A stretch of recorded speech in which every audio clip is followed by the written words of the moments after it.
Have you ever noticed something interesting?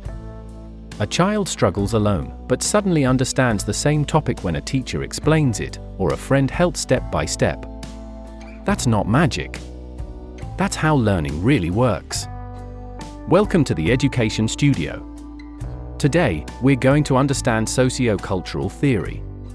A theory that explains how people, language, and culture shape learning.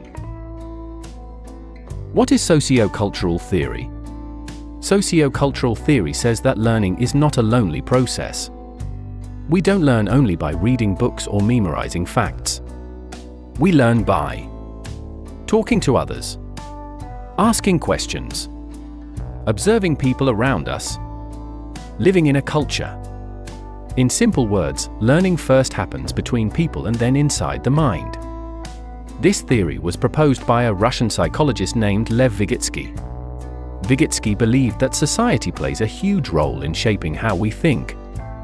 According to him, a child's development depends not only on intelligence, but also on interaction with teachers, parents, and peers. Core idea of the theory. Vygotsky believed one powerful thing.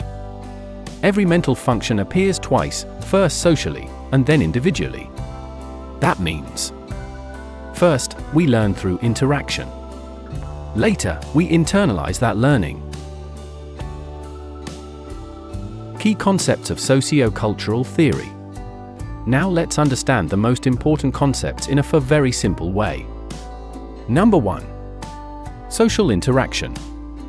Learning improves when students interact with teachers, classmates, parents. Group discussions, peer learning, and classroom conversations are not distractions, they are learning tools. Second is role of language. Language is the most powerful tool of learning. Children first speak out loud with others. Then they start talking to themselves while solving problems. Later, this turns into silent thinking. This is how language shapes thought. Third is Zone of Proximal Development, ZPD. This is the heart of sociocultural theory. ZPD is the gap between what a learner can do alone and what they can do with help. Real learning happens inside this zone. Too easy? No learning.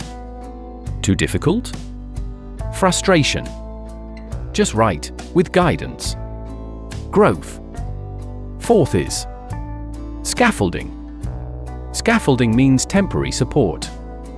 For example, a teacher gives hints, explains step by step, guides the student.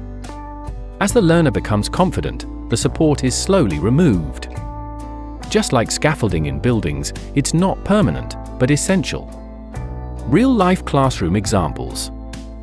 Think about a teacher solving one example on the board, students working in groups, a senior student helping a junior. All of these are sociocultural learning in action. Why sociocultural theory is important? This theory encourages active participation, promotes collaboration, respects cultural background, makes learning meaningful. It reminds us that students learn best when they feel supported. We don't learn in isolation. We learn through people, language, and shared experiences. Every question asked, every discussion held, every explanation given shapes the way we think. That is the true essence of sociocultural theory. If this explanation helped you, like the video, share it with fellow students and teachers. Subscribe to the Education Studio for more easy-to-understand educational content.